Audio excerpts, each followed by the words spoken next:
नमस्ते दोस्तों, मनमोहक हिंदी कहानियाँ चैनल में आप सभी का स्वागत है। आज की हमारी कहानी है एक सामान्य सी सुबह। सुबह तो उस दिन भी अति सामान्य सी हुई थी विक्रम की। प्रतिदिन की तरह पर्दे के पीछे से झांकती किरणों को देखकर ही उठा था वह। उसे अलार्म की आवाज़ से उठना कभी नहीं भाया। 9 बजे पहुंचना होता था अस्पताल और उसकी बगल में बने क्वार्टर में रहता था वह। अतः 7 के 7:15 बज जाने से भी क्या फर्क पड़ता था। उठते ही रेडियो चला देता ताकि लगे घर में उसके सिवा भी कोई है। रेडियो का लाभ यह है कि वह टीवी की तरह आपका ध्यान आकर्षित नहीं करता। उसके बजते रहने से काम भी होता रहता है और मन भी लगा रहता है। विक्रम को अपना नाश्ता स्वयं ही बनाना होता था।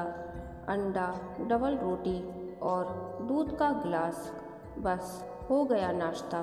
दोपहर का भोजन वह अस्पताल की कैंटीन में कर लेता और रात का एक स्त्री आकर बना जाती। बहुत कम थी विक्रम की ज़रूरतें। कैंसर विशेषज्ञ है डॉक्टर विक्रम सहाय और पूरी तरह समर्पित। अपने क्षेत्र में पारंगत माना जाता है वह। वर्षों से इस प्राइवेट अस्पताल में काम कर रहा है। शहर में तो नाम है ही, आसपास के शहरों से भी मरीज कंसल्टेंट के लिए आते रहते हैं। पर कभी कभी एक अति सामान्य सी लगने वाली सुबह भी एक असामान्य सा दिन ले आती है ना। सो ऐसी ही सुबह थी वह भी। मंगलवार का दिन था वह।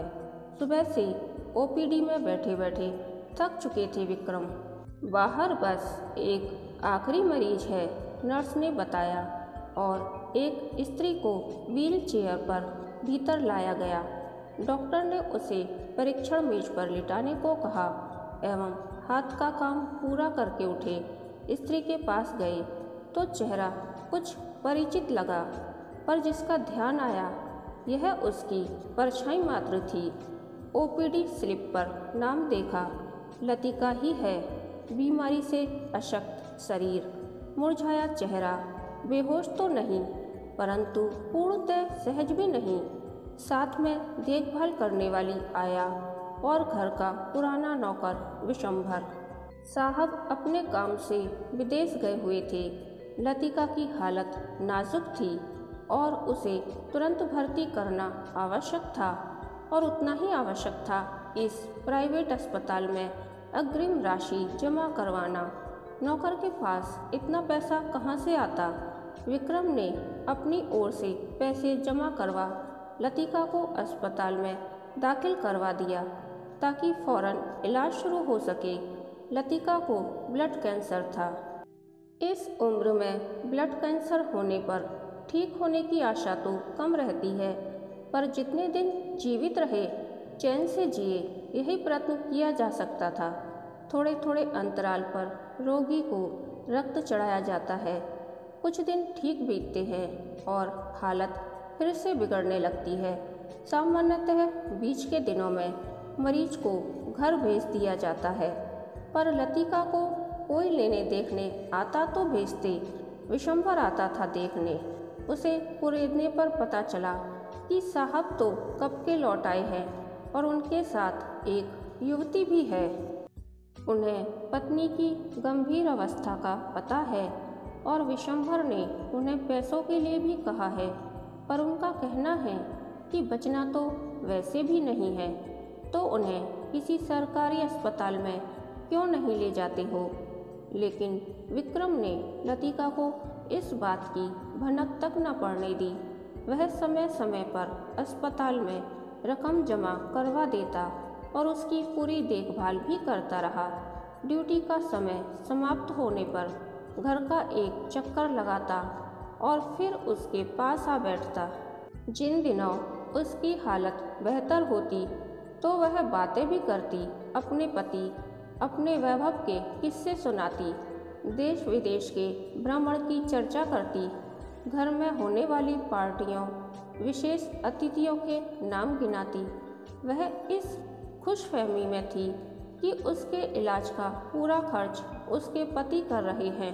वह अभी तक विदेश में है, अतः मिलने कैसे आए, वह यही सोचकर खुश थी। विक्रम उसकी बातें ध्यान से सुनता रहता। कितने वर्षों से उसका सपना था लतिका से मुलाकात करने का, बातचीत करने का। चुलबुली लतिका की चटपटी बातें ही तो उसको सबसे अधिक लुभाती थीं। दुनिया भर के किस्से होते थे उसके पास।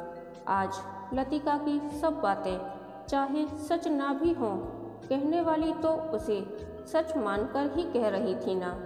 वह लतिका की खुशी में खुश है, उसके सहचर्य मात्र से संतुष्ट है। विक्रम ने उसकी शाम के बाद की जिम्मेदारी पूर्णतः अपने ऊपर ले रखी थी। नर्स को बुलाने की बजाय स्वयं उसे दवा देता, उठने में सहायता करता इत्यादि। वह कभी अपने प्यार के बारे में नहीं कह पाया था, पर इतने वर्षों बाद आज भी उतनी ही शिद्दत से चाहता था उसे। कभी कमजोरी के कारण लतिका को नींद आ जाती तो पास कुर्सी लगाकर बैठा रहता। विक्रम लतिका का हाथ अपने हाथ में लिए चाहता अपनी कुछ शक्ति इस स्पर्श द्वारा उसके शरीर में उड़ेल दे, पर यह तो किस्से कहानियों की बातें हैं। असली जीवन में कहाँ संभव है यह सब। हम साधारण मनुष्य ऐसा कुछ नहीं कर पाते, बहुत चाहकर भी नहीं। उसका हाथ पकड़े पकड़े विक्रम अक्सर ही अतीत में पहुंच जाता। उस अतीत में जब लतिका के संग जीवन जीने की आशा थी, मन में उत्साह था। एक ही कॉलोनी में रहते थे दोनों, एक ही पार्क में खेलकर बड़े हुए थे। बचपन का वह धमा चौकड़ी वाला दौर धीरे धीरे लड़कियों के लिए पार्क में चक्कर लगाने और लड़कों के लिए क्रिकेट फुटबॉल खेलने में बदल गया। इन सब के बीच एक उम्र ऐसी आती है जब परिचित लड़कों की निगाहें बचपन संग खेली लड़कियों को एक अलग नज़र से देखने लगती हैं, और जो बचपन की नज़र से बहुत अलग होती है, उन्हें देखकर कुछ अलग तरह का महसूस होने लगता है। बहुत शनै शनै आता है यह बदलाव, यहाँ तक कि उन्हें स्वयं भी इस बात का पता नहीं चल पाता। हो भी कैसे, बहुत नया सा अनुभव होता है यह पहला प्यार। इसको समझना कठिन है, परिभाषित करना और भी कठिन, सिर्फ महसूस किया जा सकता है। यूँ तो पार्क में लड़के लड़कियों के अलग ग्रुप बने हुए थे, पर विक्रम और लतिका के एक स्कूल और एक ही कक्षा में होने के कारण आपस में अक्सर बात हो जाती। कभी स्कूल के किसी काम को लेकर, तो कभी यूं ही। धीरे धीरे इन यूं ही वाली बातों की संख्या बढ़ने लगी।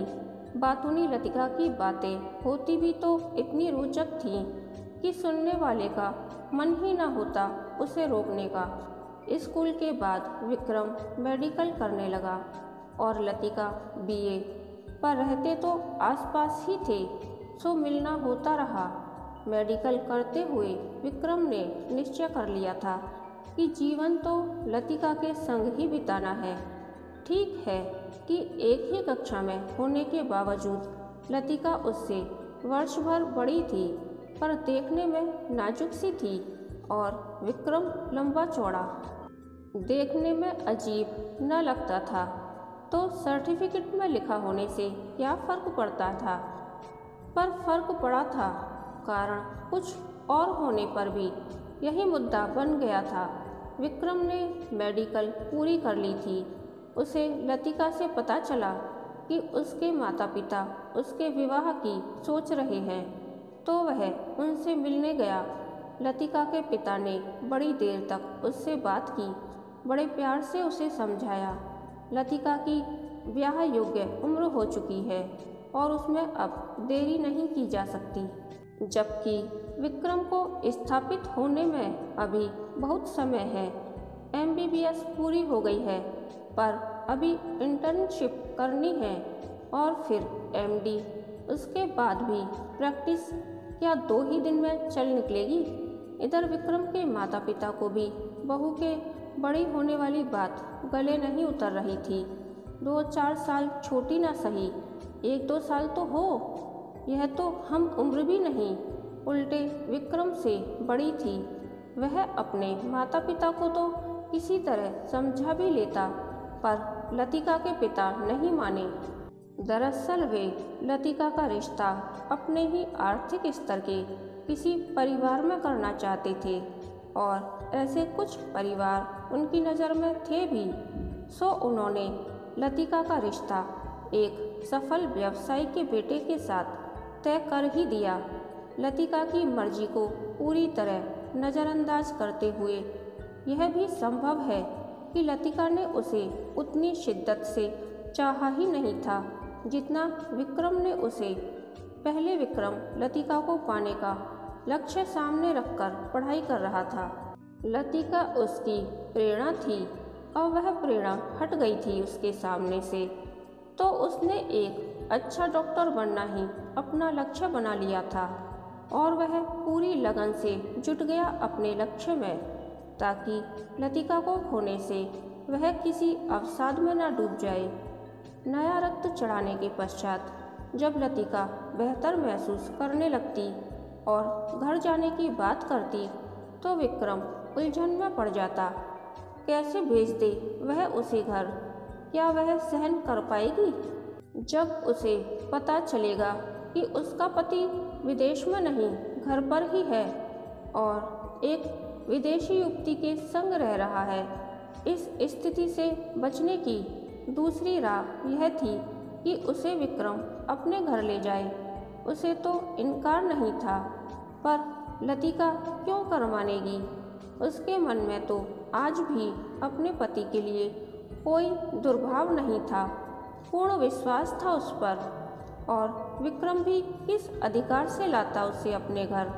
अपने संगी साथियों को, अपने रिश्तेदारों को क्या उत्तर देता? उपाय एक ही था कि उस पर अभी दिन रात निगरानी की आवश्यकता है कहकर उसे अस्पताल में ही रोके रखा। विक्रम इसका अतिरिक्त खर्च वहन करने को भी तैयार हो गया। वर्षों के फासले राह चलकर नहीं, यादों में तय किए जाते हैं। अस्पताल की कुर्सी पर बैठा वह अतीत और वर्तमान के बीच घूमता रहता, जब तक कि वह सो न जाती। रात भर के इंतजाम की तसल्ली करके ही वह घर लौटता। इसी तरह वर्ष बीतने को आया, पर विक्रम के धैर्य में कोई कमी न आई। स्थिति नाजुक हो रही थी, मृत्यु की पदचाप निकट आ रही थी। गुजरते समय को मानो कस के पकड़े रखना चाह रहा था विक्रम, पर काल था कि उसकी बंद मुट्ठी में से भी फिसलता ही चला जा रहा था। प्राय ही वह लतिका को रात्रि भोजन करवा कर अपने घर चला जाता था, पर जाने क्यों आज उसका जाने का मन नहीं हुआ। इसके विपरीत उसने लतिका की देखभाल करने वाली आया को सोने भेज दिया, यह कहकर कि घर जाते समय उसे जगा देगा, तब तक वह आराम कर ले। बस थोड़ी देर और सोच बैठा रहा। कहीं भीतर से उसे लग रहा था कि अभी लतिका को छोड़कर नहीं जाना चाहिए। हालांकि यह नहीं जानता था वह कि आज की रात ही लतिका की आखिरी रात भी होगी। रात 10 बजे के बाद लतिका बेचैन सी होने लगी। उसने विक्रम से अपने पति को बुलाने का अनुरोध किया। विक्रम ने विशंभर को टेलीफोन से सूचना दी कि स्थिति नाजुक है और साहब को सूचित कर दे, परंतु साहब किसी पार्टी में गए हुए थे और जल्दी आने की उम्मीद नहीं थी। विक्रम ने वही संदेश पहुंचाने को कहा और संदेश पहुंचा भी दिया गया। लतिका इंतजार करने लगी। हर थोड़ी देर में द्वार की ओर नज़र टिका देती, पर धीरे धीरे उसकी शक्ति क्षीण होने लगी। विक्रम पूरा समय उसका हाथ थामे उसे दिलासा देता रहा, उससे बात करता रहा। लतिका ने कई बार अपने पति के बारे में पूछा। विक्रम चाहता था कि वह पूर्ण शांति से जाए, न शारीरिक दर्द सहे न मानसिक। अतः वह झूठ ही कह देता कि उसके पति का फोन आया था समाचार जानने के लिए। पति उसका जैसा भी था, वह पूरी तरह समर्पित थी उसके प्रति। किस धातु से बना होता है स्त्री का मन? मन होता भी है क्या स्त्री के पास? कब कर पाती है वह अपने मन की? अपने मन से तो नहीं चुना था लतिका ने अपना पति, पर एक बार उसके साथ बंध गई तो पूरी निष्ठा से निभाया। अपने कर्तव्य पर प्यार को हावी नहीं होने दिया। स्त्री को नाजुक कहते हैं लोग, इतना मजबूत तो पुरुष कभी नहीं हो सकता। लतिका के पति के पास संदेश तो पहुंच गया, परंतु पार्टी बहुत महत्वपूर्ण थी, बीच में नहीं छोड़ी जा सकती थी। एक नया अनुबंध मिलने की पूरी उम्मीद थी। वापसी में अस्पताल से होता हुआ आऊँगा, उसने कहला भेजा। लेकिन नया अनुबंध प्राप्त करने के सुरूर में वह अस्पताल जाने वाली बात तो भूल ही गया। दूसरे दिन सुबह 9 बजे के लगभग जब वह अस्पताल पहुंचा तो लतिका का शव मार्चरी में रखा जा चुका था और कमरे की सफाई हो रही थी। विक्रम वहीं अस्पताल में ही था।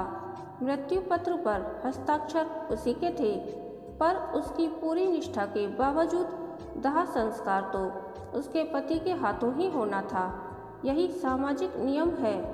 पूरा श्रृंगार किया गया लतिका का। सुहागिन मरी थी वह। कहानी के अंत तक बने रहने के लिए धन्यवाद। यह कहानी आपको कैसी लगी प्लीज़ कमेंट करके बताइए।